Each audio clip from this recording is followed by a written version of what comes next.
কি হয়? দিলটাকে সুন্দর করবা, দিলে আমাকে রাখবা, শরীরে আমার হুকুম রাখবা, আমার নবীজির তরিকা রাখবা, দিলে আমাকে রাখবা। লা ইলাহা ইল্লাল্লাহ, লা ইলাহা ইল্লাল্লাহ, লা ইলাহা ইল্লাল্লাহু মুহাম্মাদুর রাসূলুল্লাহ। এটা কেমন? এটা হলো এমন, যেমন ধরেন 25 বছরের কোনো যুবক, 20 বছরের কোনো মেয়ে, এদের দুজনের বিয়ে হয়ে গেল। এই যুবক জীবনে কোনোদিন এই মেয়েকে চিনতো না, এই মেয়ে যুবককে জীবনে কখনো চিনতো না, জীবনের নামও শুনে নাই, গ্রামের নামও শুনে নাই। আমার বিবি আমাদের গ্রামের নামও জীবনে শুনে নাই, আমার উপজেলার নামও সে জীবনে শুনে নাই। কি? তাইলে বিয়ে তো হয়ে গেল। বিয়ে হওয়ার পরে ওকে জিজ্ঞেস করছি গিয়া, আমরা তোমাকে অমুকের কাছে বিয়ে দিচ্ছি, তুমি কি রাজি আছো? তো সে বলছে জি জি, আসতে বলছে জি, অথবা আলহামদুলিল্লাহ, অথবা মুচকি হেসে দিছে, অথবা চুপ থাকছে। তো এই মেয়ে বলছে জি। এখানে যারা বিবাহিত আছেন সবাই তো মনে মনে হাসতে আছে যে হ, আমরাও তো কইছিলাম জি। আর মসজিদে হুজুরে কি বলছে? তুমি বলো আমি কবুল করিলাম। তো সে বলছে ওমা তুই দেখান কবুল করস,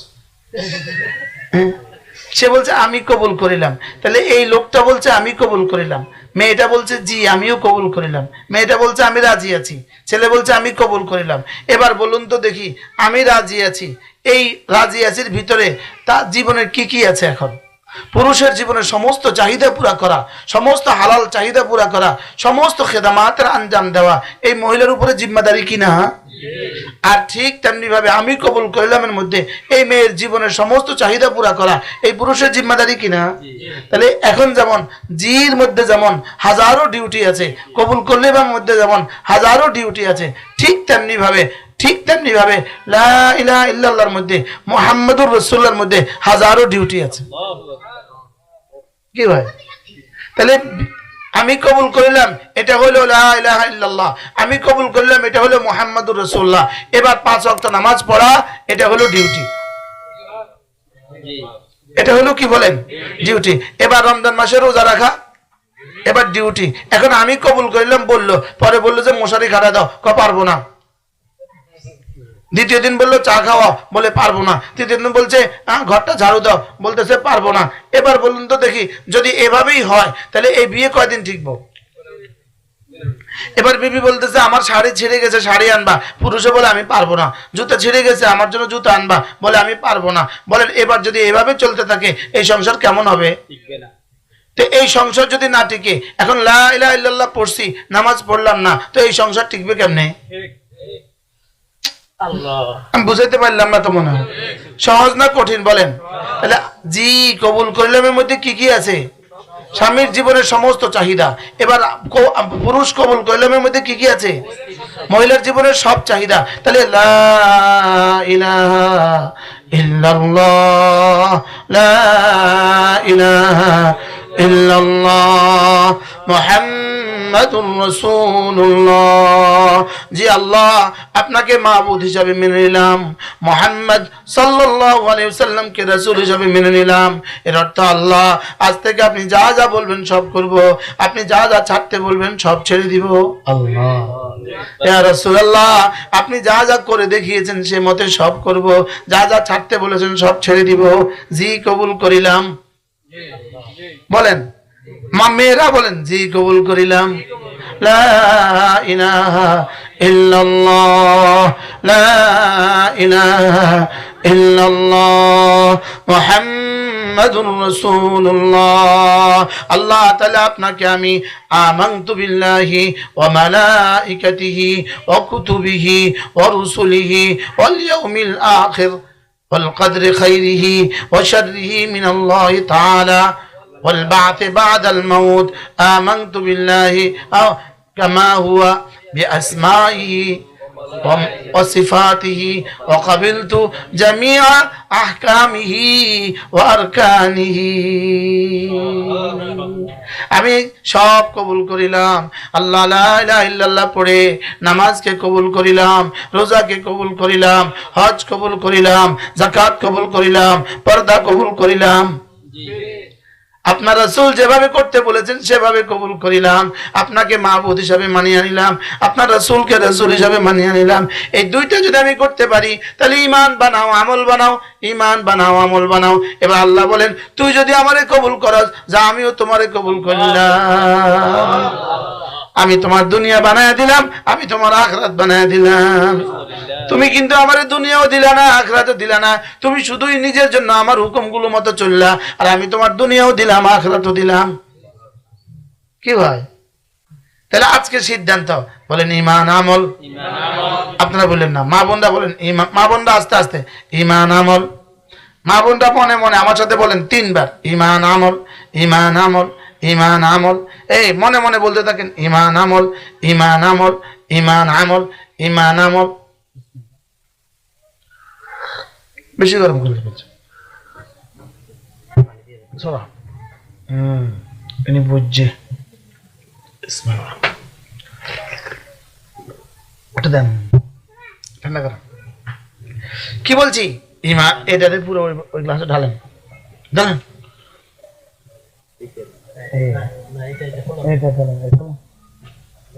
এবার সবাই খাওয়াই দেন। ঈমান আমল বলেন, ঈমান আমল, ঈমান আমল, ঈমান আমল। নামাজ রোজা, ঈমান আমল, নামাজ রোজা, ঈমান আমল, নামাজ রোজা, নামাজ রোজা পর্দা। আর কাজ কি? আমি গরিবের আর কাম কি? নামাজ রোজা পর্দা, নামাজ রোজা পর্দা। মাল হয়ে গেলে যাকাত, আরো বেশি হয়ে গেলে হজ। নামাজ রোজা পর্দা, নামাজ রোজা পর্দা। কামের সময় কাম করো, নামাজের সময় নামাজ পড়ো, কামের ফাঁকে ফাঁকে জিকির করো, পর্দা করো, জান্নাতে হাসতে হাসতে চলে যাও। দুনিয়া সুন্দর, আখিরাত সুন্দর। কি চলতেছে? কি করতেছে? সহজ না কঠিন? ওয়ালাকাদ ইয়াসসারনাল কুরআনা লিযিকরি ফাহাল মিন মুদ্দাকির। সহজ না কঠিন? ঈমান আমল, নামাজ রোজা, জিকির পর্দা। ঈমান আমল, নামাজ রোজা, জিকির পর্দা। সুবহানাল্লাহ। এটাকে আল্লাহ তাআলা বলেন মান আমিলা সালিহাম মিন যাকারিন আও উনসা ওয়া হুয়া মুমিন। যে ঈমান বানাবা, আমল বানাবা, চাই তুমি পুরুষ হও চাই তুমি মহিলা হও, আমি তোমার দুনিয়া বানাবো, আমি তোমার আখিরাত বানাবো। দুনিয়া বানাবো, আখিরাত বানাবো। 5টা জিনিস ছাড়া কিন্তু ভাত হয় না, 5টা ছাড়া কিন্তু ভাত হয় না। চুলা লাগে, লাকড়ি লাগে, ম্যাচ লাগে, পাতিল লাগে, পানি লাগে। সুবহানাল্লাহ। এই 5টা যদি থাকে এবার চাল দিলে ভাত হয়ে যায়। কি? চুলা আছে লাকড়ি নাই, চুলা লাকড়ি আছে ম্যাচ নাই, চুলা লাকড়ি ম্যাচ আছে পাতিল নাই, সব আছে পানি নাই। এবার তোমার কাছে নাজিরশাল চাইলে আছে, কি লাভ হইব? হ্যাঁ, তাহলে 5টা ছাড়া ভাত হয় না। বুঝে না? 5টা ছাড়া কি হয় না? আরে 5টা ছাড়া ভাত হয় না, 5টা ছাড়া কি হয় না? ভাত হয় না। 5টা ছাড়া বিদেশে যাওয়া যায় না, পাসপোর্ট ভিসা টিকিট ডলার বিমান। 5টা ছাড়া বিদেশে যাওয়া যায় না, 5টা ছাড়া পূর্ণাঙ্গ মানুষ হয় না। চক্ষু কর্ণ নাসিকা জিহ্বা ত্বক। 5 আঙ্গুল ছাড়া হাত হয় না, 5টা আঙ্গুল ছাড়া হাত হয় না, 5 আঙ্গুল ছাড়া হাত হয় না, 5 আঙ্গুল ছাড়া ধরা যায় না। সুবহানাল্লাহ। 5 আঙ্গুল ছাড়া কি যায় না? তাইলে বুঝা গেছে কালিমা নামাজ রোজা হজ যাকাত ছাড়া মুসলমান হয় না। কালিমা নামাজ রোজা হজ যাকাত, কালিমা নামাজ রোজা হজ যাকাত, কালিমা নামাজ রোজা হজ যাকাত। এবার নারীদের জন্য বাড়তি পর্দা, নারীদের জন্য বাড়তি, নারী পুরুষের জন্য বাড়তি পর্দা আর জিকির। সুবহানাল্লাহ। কি বলছি? 5টা ছাড়া হবে না, 5টা ছাড়া হবে না। 5 ওয়াক্ত নামাজ ছাড়া হবে না। বলেন 5 ওয়াক্ত নামাজ ছাড়া হবে না। হ্যাঁ, কালকে একজন আমারে ফোন দিছে, ওই যে আমার বাচ্চা হয়েছে। আমি কি, আপনার বাচ্চার বয়স কত? 45 দিন। আমি কি, আপনি নামাজ পড়েন? কয় না, পড়ি না। কি মাথা খারাপ? হাজারো মহিলা আছে, হাজারো মহিলা আছে ভুল করে। বাচ্চা হওয়ার পরে বাচ্চা হওয়ার পরে যেদিন রক্তস্রাব শেষ হবে সেদিন থেকে নামাজ পড়বে। কিন্তু চলতে আছে 40 দিন পুরা হবে, 41 দিন থেকে নামাজ শুরু করবে। জি, রক্ত দেখা গেলেও নামাজ পড়বে। কি বলছি বলেন? 40 দিন পুরো হবে, এটাকে নেফাস বলে। কি বলে? এই নেফাসের রক্ত শেষ হবে কবে? কিন্তু এরপরও চলতেছে, লোক নামাজ পড়। সুবহানাল্লাহ বলেন। কি সুন্দর ইসলাম! আমরা বেচারারা আল্লাহর 12 মাস নামাজ পড়ি, আল্লাহর 12 মাস, এক বেলার জন্য কোনো মিস নাই, মাফ নাই। বাবারে বাবা, শীত হোক আর গ্রীষ্ম হোক, এক ওয়াক্তের জন্য মিস নাই। আর আপনার ঘরে কি সুন্দর ফ্যাসিলিটি, আপনারা মাসে 3 দিন থেকে 7 দিন পড়েন না, 10 দিন পড়েন না, আরাম করেন। শীতের গেলে ঘুমান আমরা মসজিদে, এটা কি ওঠে না কয় কি নামাজ নাই? আরে বাস্তব না বাস্তব, নামাজ পড়লেন অল্প, রোজা আল্লাহর 12 মাস 30 দিন রোজা রাখা লাগে। আর আপনারা 3 দিন থেকে 10 দিন রোজা নাই, কি দেখে দুপুর ভাত কাকে মজা করি না, ও রোজা নাই। কি সুন্দর, কি সুন্দর, কি হিসাব নিকাশ। লেকিন 500 বছর আগে জান্নাতে যায় মোজ করবে। কি আমাদের হাফেজ সাহেব হুজুর রহমতুল্লাহ আলাই, আশেপাশে কোন একদিন বয়ানে হুজুর বলতেছিলেন, আমাদের মা বোনদেরকে এত বড় নেকিটা দিবে না কেন? এদের যে ইস্তেজার নাই, এরা যে জানে না করে নামাজ না পড়ে আমরা এখান থেকে বাইতুল মুকাররমে গিয়ে নামাজ পড়লে যে সওয়াব পাবে, আমার মা আমার বোন হায়েজ অবস্থা জোহর নামাজ না পড়লে সে একই সওয়াব। করছিটা খিতে রে, ওর কি নামাজের সওয়াব হবে না? ও যে নামাজ পড়ে নাই, নামাজ না পড়ে অতীতাই নামাজের সওয়াব। কি আশ্চর্য কথা! আর ওরা 500 বছর আগে জান্নাত দিবে। স্বামী জান্নাতে ঢুকবে, প্রথম গেট, দ্বিতীয় গেট, 70,000 গেট অতিক্রম করে যখন সে ঢুকবে তখন দেখবে নূরের পর্দা লাগানো, এক দুয়ারে 70,000 গেট লাগানো, একটা করে পর্দা করে ভেদ করে ভিতরে ঢুকবে। ভিতরে ঢুকে দেখবে নূরের কেদারায়, নূরের চেয়ারে, নূরের খাটের উপরে এক মহাসুন্দরী বসে আছে। এটা দেখে চিনবে এটা তো আমার স্ত্রী, দুনিয়ার স্ত্রী। দুজনের দিকে চোখোচোখি 40 বছর। 40 বছর কোনো কথা বের হবে না। 40 বছর পরে স্বামী বলবে, আনতে না তুমি এখানে? বলে, হ্যাঁ আমি এখানে। কত বছর আগে আসছো? 500 বছর আগে আসছি। তুমি এখানে 500 বছর আগে এসে কি করছো? প্রতি 5 ওয়াক্ত নামাজের সময় আমার রব তার নূরের তুলে দিয়ে ক্ষুদ্র দিয়ে আমাকে সাজিয়েছে। 500 বছর যদি মালিকের হাত দিয়ে সাজায় তো সুন্দরটা কেমন হবে? হ্যাঁ, এই আশায় বুক বেঁধে আমরা বড় মোবাইল ব্যবহার করি না। সুবহানাল্লাহ। এই আশায় বুক বেঁধে তাকাই না। আমার কোনো একদিন ইনশাআল্লাহ, আমি কোনো একদিন বলবো জীবনে কোনো একদিন যে আমি কতদিন ভিন নারীর দিকে তাকাই নাই। ইনশাআল্লাহ এটা আমি বলবো, আমি এটা লিখে যাবো কাগজে পরবর্তী প্রজন্মের জন্য। ইনশাআল্লাহ বলেন, ইনশাআল্লাহ, ইনশাআল্লাহ এটা আমি পরবর্তী প্রজন্মের জন্য বলবো ইনশাআল্লাহ।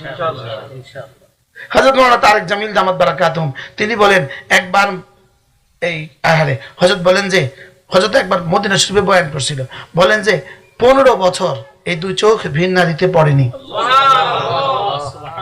কি বলেন? যার চোখ ভিন নারী থেকে মাহফুজ, ভিন নারী যেই মহিলার চোখ ভিন পুরুষ থেকে মাহফুজ, আমার চোখ ভিন নারী থেকে মাহফুজ, আমার বিবি ভিন পুরুষ থেকে মাহফুজ। বলেন, আমার চোখ থাকবে ভিন নারী থেকে মাহফুজ। মাহফুজ মানে কি? নিয়ন্ত্রিত, সংরক্ষিত। আমার বিবির চোখ ভিন পুরুষ থেকে মাহফুজ, আমার চোখ ভিন নারী থেকে মাহফুজ। যদি আমরা দুজনে এরকম হয়ে যেতে পারি, আমরা সকল নারী পুরুষ যদি এরকম হয়ে যেতে পারি, আমরা এখানে যারা আছি সবাই যদি এরকম হয়ে যেতে পারি, তো রব একবার নিচু করলে 10,000 রাকাতের চেয়ে ভারী নেকি দিবে। কি বুঝলেন? কি শুনলেন? ডাক্তার তার মেডিকেল পড়ার সময় পর্যন্ত কোনো সময় ক্লাসে মহিলা সহকর্মী কিন্তু কখনো তাকায়নি। নোয়াখালীর একজন ডাক্তার। সুবহানাল্লাহ। কি ভাই, আমার বিবি বিয়ের পরে বলছে, ভিন কোন পুরুষের চেহারা জীবনে আমরা প্রথম দেখছি। কইল কি রে? আলহামদুলিল্লাহ। বলছে নুরানি 3 বছর পরে ঘরে ঢুকছি, আজকে ভিন পুরুষের সামনে প্রথম আসছে। কি বিষয়টা কি? চলেন নিয়ত করি ইনশাআল্লাহ। তাহলে মান আমিলা সালিহাম মিন যাকারিন আও উনসা ওয়া হুয়া মুমিন, চাই তুমি পুরুষ হও চাই তুমি মহিলা হও, তুমি যদি ঈমান বানাও, তুমি যদি আমল বানাও, এজন্য আইয়ুমা ইমরাতিন ইমরা মা মিন ইমরাতিন সাল্লাত খামসাহা, 5 ওয়াক্ত নামাজ পড়বে, অসামাত সাওমাহা, রমজান মাসে রোজা রাখবে, ও আহসানাত ফারজাহা, নিজের লজ্জাস্থানকে সতীত্বকে হেফাজত করবে, নিজের কাপড়ও কাউকে দেখতে দিবে না, নিজের হাত কাউকে দেখতে দিবে না, নিজের পা হাতিলিয়ার পা নিজের কাউকে দেখতে দিবে না, নিজের চুলগুলো কাউকে দেখতে দিবে না, ইভেন নিজের কাপড়গুলো কাউকে দেখতে দিবে না, নিজের আওয়াজটা কাউকে শুনতে দিবে না। সুবহানাল্লাহ বলেন। বাহ বাহ। আল্লাহর নবী বলেন আল্লাহ তাআলা জান্নাতের সবগুলো দুয়ার খুলে দিয়ে বলবেন, যেটা দিয়ে মনে চায় সেটা দিয়ে জান্নাতে চলে যাও। কি? আইয়ুমা ইমরাতিন আলমারআতু ইযা সাল্লাত খামসাহা, নারী যখন 5 ওয়াক্ত নামাজ পড়বে, এজন্য মা বোন কলিজা হাত দিয়ে বলেন আজ থেকে 5 ওয়াক্ত নামাজ পড়বই পড়বো ইনশাআল্লাহ। মনে মনে বলেন ইনশাআল্লাহ। যে মহিলা 5 ওয়াক্ত নামাজ পড়বে, রমজান মাসে রোজা রাখবে, নিজের সতীত্বকে হেফাজত করবে, আর স্বামীর জায়েজ খেদমত গুলো পুরা করবে, এই মহিলা যে জান্নাত দিয়ে চায় ওই জান্নাত দিয়ে জান্নাতে ঢুকে যাবে। এজন্য আল্লাহ তাআলা বলেন যদি কোন নারী পুরুষ 10 গুণী গুণী হয়ে যায়, 10 গুণী গুণী হয়ে যায়, আল্লাহ তাআলা বলেন আমি তার জন্য মাগফিরাত আমি রেখে দিছি, তার জন্য জান্নাত আমি রেখে দিছি, তার জন্য আজরে আজিম আমি রেখে দিছি। 1 নম্বর মুসলমান নারী পুরুষ, 2 নম্বর মুমিন নারী পুরুষ, 3 নম্বর নামাজ লম্বা লম্বা নামাজ পড়নেওয়ালা নারী পুরুষ, 4 নাম্বার সত্যবাদী নারী পুরুষ, জীবনে কখনো মিথ্যা বলবো না, 5 নাম্বার সবরকারী নারী পুরুষ, জীবনে কখনো বেসবর হব না, চিৎকার করে করে কখনো কাঁদবো না, স্বামী মারা গেছে চিল্লায়া চিল্লায়া কাঁদতাম না, স্বামীর কোনো কথা বাপের বাড়িতে বলবো না। কি বলছি? মেয়েরা বাপের বাড়ির গুণ কীর্তন বেশি, স্বামীর বাড়িতে কইবা না আমার বাপের বাড়িতে ধানের গোলা ছিল 100 মন, আপনাদের ঘরে এক তলাও নাই, এটা বলবো না। বাপের বাড়ির সম্মান আইসা, বাপের বাড়ির প্রশংসা আইসা জামার বাইত করবো না, জামার বাড়ির দুর্নাম গিয়া বাপের বাইত করবো না। আর কি বলছি বলেন? বাপের বাড়ির প্রশংসা কি শুধু বাপের বাড়ির প্রশংসা করে, আর স্বামীর বাড়ির দুর্নাম করবো না। বলেন স্বামীর বাড়ির কি? স্বামীর বাড়ির প্রশংসা করতে পারে না, আর বাপের বাড়ির দুর্নাম করতে হয় না, কথা কয় না। এর লাগা বাপের বাড়ির প্রশংসা করবে না, স্বামীর বাড়ির দুর্নাম করবে না। কোন এই সংসার হবে সুখের সংসার। বাপের বাড়ির নিজের হরির লাগে বাপের বাড়ির প্রশংসা করে। আমগো বাড়ি আমার আম্মা ভর্তা বানালে 14 বাড়ি গানে গানে ভরে যায়, আমি কি ভর্তা বানানে গেল। বাপের বাড়ির প্রশংসা করবো না, স্বামীর বাড়ি কি করবো না। মুসলমান নারী পুরুষ, মুমিন নারী পুরুষ, লম্বা লম্বা নামাজ পড়নেওয়ালা নারী পুরুষ, তো লম্বা নামাজ কেমনে পড়বেন? আপনি তো সূরা ইখলাস আর ফাতিহা ছাড়া পারেন না। আপনি রুকুর তাসবিহ পড়বেন 50 বার, লম্বা হয়ে গেছে। সুবহানাল্লাহ। সিজদা তাসবিহ পড়বেন 50 বার, লম্বা হয়ে গেছে। সুবহানাল্লাহ। সময় আছে, মাগরিবের নামাজের পরে 2 রাকাত নামাজ, সময় আছে 2 রাকাত নামাজ পড়বেন, সময় আছে আরো 4 রাকাত পড়বেন, সময় আছে 6 রাকাত পড়বেন। আল্লাহর নবী বলেন মাগরিব পরে 6 রাকাত আওয়াবিন যে পড়ে সে 12 বছরের নেকি পেল। সুবহানাল্লাহ। ফজরের নামাজের পরে সূর্য ওঠার পরে 2 রাকাত ইশরাক পড়বেন। আল্লাহর নবী বলেন একটা পুরা হজ, একটা পুরা উমরার সওয়াব। সুবহানাল্লাহ। তাহলে মাগরিবের 5 ওয়াক্ত নামাজের বাইরে মাগরিব পরে 6 রাকাত, আর ফজরের পরে সূর্য ওঠার পরে ইশরাক হিসাবে 2 রাকাত। ইশরাক হিসাবে কয় রাকাত? 2 রাকাত 2 রাকাত। এরপরে যোহরের পরে সুন্নতের পরে আরো 2 রাকাত সুন্নাত, যোহরের পরে কি সুন্নতের পরে আরো 2 রাকাত সুন্নাত, এরপরে এশার নামাজের পরে ভিতরের পরে আরো 2 রাকাত সুন্নাত নফল, এরপরে পারলে 2 রাকাত তাহাজ্জুদ। শুকর আদায়ের জন্য বলতেছি, আমার 2 জন বিবি আছে, আলহামদুলিল্লাহ বল। বিবি বেশি হইলে, বাড়ি বেশি হইলে শুকর, গরু বেশি হইলে শুকর, দোকান বেশি হইলে শুকর, বিবি বেশি হইলেও শুকর। আমরা আলহামদুলিল্লাহ বলেন। আমি যদি বলতাম এখন আমার 2টা গাড়ি আছে, আপনারা কি কইতেন? বাবা হুজুর দুইটা গাড়ি আছে। হুজুর কি আছে? তাহলে আমার যদি দুইটা বিবি আছে, কেউ তো বললেন না মাশাআল্লাহ সুন্দর, জোরে বলেন মাশাআল্লাহ। আমার দুই বিবি, দুনো বিবি কোনোদিন তাহাজ্জুদ ছুটে না, আলহামদুলিল্লাহ বলেন, কোনোদিন তাহাজ্জুদ ছুটে না।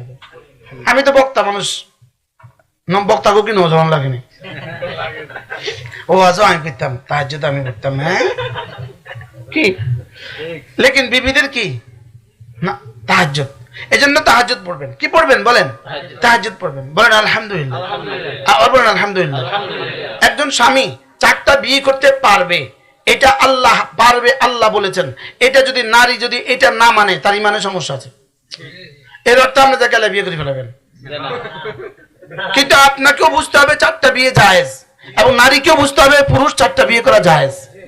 এটা বুঝতে হবে।